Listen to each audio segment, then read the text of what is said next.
Hello जी, good evening. कैसे हैं आप सब? और मैं रेनू वेलकम कर रही हूँ एक बार फिर से आप सबका आपके अपने चैनल में। आज कई दिनों के बाद में शाम का मेरा व्लॉग आया है।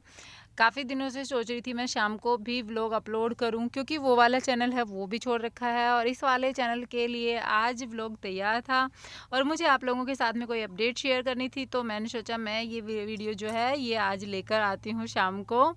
और बताइए ज़रूर आप कैसे हैं। और नए व्लॉग की स्टार्टिंग हो चुकी है। हम लोग जा रहे हैं जयपुर, क्योंकि शर्मा जी की तबीयत आपको पता है ख़राब चल रही है आजकल। तो जयपुर जाना हो रहा था, सुबह सुबह निकले थे और कोहरा छाया हुआ है इतनी ज़ोर की गर्मी में भी। और यहाँ 8:30 पौने 9 का टाइम है। बच्चे मेरे साथ थे तो बच्चों को भूख लगी थी, तो यहाँ एक जगह पर हमने गाड़ी रोक कर, ये झंकार होटल आता है बीच में, यहाँ पर हम हमेशा यहीं पर मतलब ब्रेकफास्ट वगैरह या लंच के टाइम पे होते हैं तो लंच यहीं करते हैं। तो यहाँ दोनों बच्चों को भूख लगी थी तो सोचे थोड़ा सा ब्रेकफास्ट करवा देते हैं बच्चों को। सुबह सुबह जल्दी निकलना हुआ था ना। और हाँ, एक चीज़ और बता देती हूँ, आप लोग कह रहे थे कि बच्चों को साथ लेके नहीं जाया करो, तो पिछली बार मैं नहीं लेके गई थी, लेकिन इस बार जो है पहले से ही रात को जैसे ही हम लोगों ने सामान रखा था ना, जैसे अपने डॉक्यूमेंट्स वगैरह, डॉक्टर के यहाँ पे जाने वाले जो एमआरआई है और एक्सरे वगैरह जितने भी पीछे के जो भी डॉक्यूमेंट्स थे वो सब, तब बच्चों को पता चल गया था और उसी टाइम से पंगे स्टार्ट हो गए थे कि हम भी जाएंगे हम भी जाएंगे। और फिर मेरे को डर था ये पीछे से ना पूरे परिवार के नाक में दम करता शिवांश। तो इसके साथ साथ फिर नैनी भी बोली कि मैं भी जाऊँगी, हर बार रुकती हूँ। तो ये सोच करके फिर गाड़ी पर्सनल थी तो हमने सोचा, बेटी साथ में थी, बेटी और दामाद की ही गाड़ी है ये, तो ठीक है। मैंने कहा चल, तो चलो कोई बात नहीं है, हम इनको वहाँ पर एक जगह बिठा देंगे। और यहाँ ये बच्चों ने ऑर्डर किया था ये यहाँ पर मिक्स पकोड़े मिलते हैं। तो मौसम भी इसके अकॉर्डिंग हो रखा था, बारिश का हो रखा था। जा रहे थे डॉक्टर के पास, लेकिन बच्चे तो थोड़ी ना समझते हैं, बच्चों को तो अपने मन की चलानी होती है। इन्होंने बस ये खाने की जिद की तो फिर ये दिलाना पड़ा। अब पहुँच चुके हैं जयपुर। और आज तबीयत कैसी है, क्या कुछ है, मैं आपको वीडियो में आगे बताने वाली हूँ, तो आप वीडियो के साथ में जुड़े रहिएगा। लेकिन पहले एक अपडेट शेयर कर देती हूँ। इस 75th इंडिपेंडेंस डे पर शुरू हो चुकी है फ्रीडम सेल 9 से लेकर के 15 अगस्त तक, जहां आपको मिलेगा 75% तक ऑफ फुटवेयर पर, गैजेट्स पर, होम एंड किचन्स पर, क्योंकि ये है आज़ादी का जश्न। और साथ ही है by one get one free offers और शानदार डिस्काउंट के साथ ज़्यादा से ज़्यादा प्रोडक्ट्स खरीदें। आप सेल में जाने के लिए आपको क्या करना होगा, आपको मेरा जो लिंक है वो मिलेगा डिस्क्रिप्शन बॉक्स में, और डिस्क्रिप्शन बॉक्स में मेरे लिंक पर क्लिक करके आप सेल में जा। जैसे ही मेरा लिंक ओपन होगा वहाँ पर मिलेगा आपको फ्रीडम सेल का बैनर, जिस पर आपको क्लिक करना है और आप पहुँच जाएंगे डायरेक्ट 75% तक की डिस्काउंट की सेल में। तो यहाँ पर अब ये जयपुर के लिए वापस से चल पड़े हैं और अब बस है जल्दी हॉस्पिटल पहुँचने की, क्योंकि यहाँ पर हमारा अपॉइंटमेंट है ना वो फिक्स नहीं हुआ था। और अपॉइंटमेंट इस जो हॉस्पिटल है ना, इसमें यार जितनी बार गए हैं ना, हमने सोचा है कि हमारा खुद का एक फ़िक्स अपॉइंटमेंट हो, लेकिन नहीं हो पाता, क्योंकि यहाँ पर पता नहीं कब अपॉइंटमेंट फ़िक्स हो जाते हैं, 2 से 3 दिन पहले ही। यहाँ पर हमेशा फुल ही बताता है, जब भी जाते हैं फुल ही बताता है, और पूरा दिन हमारा इसमें चला गया।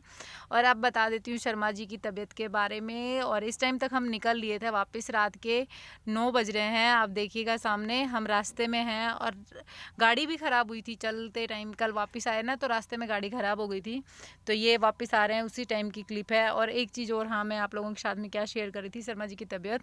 तो शर्मा जी की तबीयत कुछ ऐसी है कि अभी तक वो जो पानी है ना, नेक्स्ट जो अभी कल हम गए थे तो कल हमें डॉक्टर ने नहीं बुलाया था, हम वैसे ही एक बार चेकअप के लिए, मतलब खुद का कंफर्मेशन होता है, खुद का इंसानों को टेंशन रहती है कि कहीं दोबारा से पानी फेफड़ों में ना भरने लग गया हो। तो हम इसीलिए गए थे कि एक डॉक्टर ने भी कहा था कि 1 हफ्ते बाद अगर आप चाहो तो एक्सरे करवा के आप चेक करवा लेना कि पानी दोबारा से तो नहीं फिल हो रहा है, क्योंकि साथ साथ ट्रीटमेंट चल रहा है। अगर दोबारा से फिल होता है तो फिर टेंशन वाली बात होती है। तो हम बस उसी के लिए गए थे कि कहीं फिर से हो रहा हो, क्योंकि इनका सांस फूलने का आपने देखा है, बहुत ज़्यादा वीक हो गए हैं। पहले 65 से लेकर 62 इनका वेट हो गया है पिछले 10 दिन के अंदर। 3 किलो वेट इनका गया है। 3 किलो वेट कम होना कोई छोटी बात नहीं होती, थोड़ा सा इंसान थोड़ा सा ना वो हो जाता है, टेंशन में आ ही जाता है। तो ये वेट कम हुआ है ना, इस वजह से भी थोड़ा टेंशन में थे। और ये डॉक्टर अब ट्रीटमेंट कर रहे हैं। ज़्यादा कुछ मैं क्या बताऊँ आप लोगों को, कुछ मेरे को ही समझ नहीं आ रहा यार। और यहाँ बस यही है कि खाना पीना अभी ढंग से नहीं हो सकता क्योंकि खांसी आती है इनको। जो खांसी आती है तो कुछ चीज़ों पर पाबंदियाँ लगाई जाती है। वैसे डॉक्टर ने मना नहीं किया लेकिन हमने ही लगा रखी हैं खांसी की वजह से। और रात के सही 11:45 हुए हैं, 11:45 हम पहुँचे हैं, बाकी सारी फैमिली सो चुकी है। एक मम्मी जाग रही हैं और मम्मी के साथ में एक राखी जाग रही हैं और एक अपनी जो मम्मी का जो काम करती है ना बिटिया, मम्मी और पापा जी का जो बड़े वाले भैया की बेटी है वो सारा काम वही हैंडल करती है, ज़्यादातर मम्मी पापा की सेवा वही करती है, तो वो जाग रही है। और यहाँ पर मैं आ गई हूँ किचन में ये देखने के लिए कि मम्मी ने दाल, मम्मी हमेशा जब भी हम जाते हैं तो दाल बना कर के रख लेती हैं अपनी दाल के साथ में, बस मुझे आके रोटियां बनानी होती है। तो मैंने यही दे चेक किया था कि मम्मी ने दाल बना रखी है, तो अब मुझे सिर्फ रोटियां सेकनी है फटाफट से। रात के 11 बज चुके हैं, पूरी तरह से थके हुए हैं, हालत बहुत ज़्यादा ख़राब है। और हाँ, एक चीज़ और बता दूँ आप लोगों को, मेरे भी पेन आ गया है बहुत ज़्यादा पूरी बॉडी में। शायद तक ये या तो मौसम के वजह से होगा या फिर मेरे सीजर हुए हैं ना दोनों बच्चे, तो मौसम जब चेंज होता है ना, बारिश का मौसम होता है, तो पूरी जो है ना कमर अकड़ सी जाती है, पूरी बॉडी में पेन सा आ जाता है।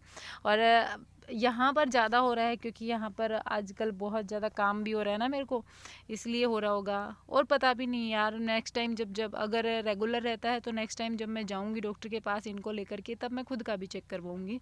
और यहाँ पर आटा लगा रही हूँ फटाफट, बस यही है जल्दी की जल्दी से जल्दी रोटी बन जाए और मैं इनको बच्चों को खिला दूँ, शर्मा जी को खिला दूँ, उसके बाद में बस अपना बिस्तर ले लें क्योंकि सुबह के निकले हुए हैं 5 बजे के, और पूरा दिन जब हॉस्पिटल में तो थे तो आपको पता ही है पूरे दिन बैठने का भी काम नहीं होगा। ऊपर 4th फ्लोर से बेसमेंट में सारी रिपोर्ट्स होते हैं और सारे बिल वगैरह जमा होते हैं वहीं पर, और भी बाकी छोटे मोटे कई काम होते हैं, और 4th फ्लोर पर डॉक्टर बैठते हैं। तो बेसमेंट से 4th फ्लोर बस यही रहा, और लिफ्ट जो है वो है वहाँ पे, लेकिन लिफ्ट में कितनी बार चक्कर लगाएगा इंसान, बार बार जैसे हर आध पौन घंटे में किसी न किसी काम से नीचे जाना ही होता है। अब लिफ्ट जब तक वापस आती है तब तक वेट कौन करे, मेरे जैसे इंसान से तो नहीं होता। तो मैं तो बस निकल लेती हूँ सीढ़ियों पर, यही सोच, मतलब इसी के कारण मेरी हालत ऐसी हो रखी है कि मुझसे वेट नहीं होता। मुझे ये होता है कि ये काम करना है बस कर लेते हैं, छोड़ो, मतलब रुकने का काम नहीं है, बस चलते रहो। ये इसी के कारण से आज पैर भी बहुत ज़्यादा दुख रहे थे इसी आदत के कारण। और आटा बस हम तीनों का, चारों का आटा था, मैंने तो रोटी खाई भी नहीं। हम चार, मतलब बच्चे जो हैं एक एक रोटी उन्होंने खाई थी, 2 रोटी शर्मा जी ने खाई थी, मैंने नहीं खाई, मैंने खाली दूध का गिलास पिया था। भूख ही ख़त्म हो जाती है ना, जैसे लेट हो जाता है जब मेरे को भूख नहीं लगती, जो टाइम है जिस टाइम पर खाना नहीं खाया तो फिर भूख गई मेरी। और यहाँ पर दाल गरम रख दी है, और मम्मी बहुत अच्छी दाल बनाती है, बहुत ही अच्छी दाल बनाती है। मैं इसके बारे में आपको क्या कहूँ, मैंने पहले भी आप लोगों को कई बार बताया है, और कितनी अच्छे से घुट कर तैयार होती है। तो यहाँ पर मैं अब बस एक रोटी सेक लेती हूँ और ये शर्मा जी को डाल देती हूँ। शर्मा जी खाएंगे तब तक बच्चों की बन जाएंगी, फिर बच्चे भी खा लेंगे। शर्मा जी को पहले इसलिए देती हूँ क्योंकि शर्मा जी बहुत धीरे खाते हैं, बहुत ज़्यादा धीरे, और ये बच्चे जो हैं ये जल्दी खा लेंगे। तो शर्मा जी का और बच्चों का जो टाइमिंग है ना रोटी फिनिश करने का, वो मैनेज हो जाएगा। मुझे ऐसा नहीं होगा कि भाई शर्मा जी के लिए वेट करना पड़ेगा। तो शर्मा जी को पहले दे दूँगी 1 मिनट पहले, अब 1 मिनट बाद में बच्चों को। वैसे होता ही है कि बच्चों को पहले दी जाती है, लेकिन आज ही मैं शर्मा जी को पहले दे रही हूँ। हमेशा तो बच्चों को ही पहले देती हूँ खाना, और आज का भी मैंने आपको कारण बता दिया किस लिए पहले दे रही हूँ। और मेरे को एक कमेंट आया था कि आपका रोटी सेकने का तरीका बहुत गलत है, बहुत गलत तरीके से रोटी सेकते हो। तो यार, जिसको जो आदत पड़ जाती है ना, जिसका मतलब हाथ जिस तरीके से बैठ जाता है उसका उसी तरीके से बैठ जाता है। मुझे रोटी इसी तरीके से सेकने की आदत है, मैं जब भी रोटी सेकती हूँ मुझे उनका कमेंट याद आता है। आज तो मैंने कम पलटा है इसको, नहीं, मैं रोटी बहुत जल्दी पलटती हूँ चूल्हे के ऊपर। उससे क्या है, वो थोड़ी सी कुरकुरी सी हो जाती है और जलती भी नहीं है, सिक भी अच्छे से जाती है। तो बस पड़ी हुई है आदत ऐसी ही। और ये देखो ऐसे लाल सी सिक जाती है ना गैस के ऊपर, ये ऐसी अच्छी लगती है मुझे, इसलिए मैं बार बार पलटती हूँ। तो शर्मा जी को रोटी दे दी है, और अब शर्मा जी मेरे को कह रहे हैं कि बच्चों को, तो अब मैं बच्चों को भी दे देती हूँ। बच्चों की भी बन चुकी है, बच्चों को खिला देगी बिटिया रानी जो कि मम्मी के साथ में जागी हुई है। बाकी सारी फैमिली सोई हुई है, मैंने आपको पहले ही बताया। तो बच्चे वैसे परेशान कर रहे थे, नहीं खा रहे थे, लेकिन इन्होंने आधी आधी रोटी खिला दी। और माँ देखो क्या होती है ना, माँ ऐसी ही चीज़ होती है। हम लोग नहीं आए थे तब तक मम्मी सोई नहीं थी, यही होती है माँ यार। और चलो फिर मैं रोटियां बनाती हूँ और इस व्लॉग का यहाँ एंड भी करती हूँ।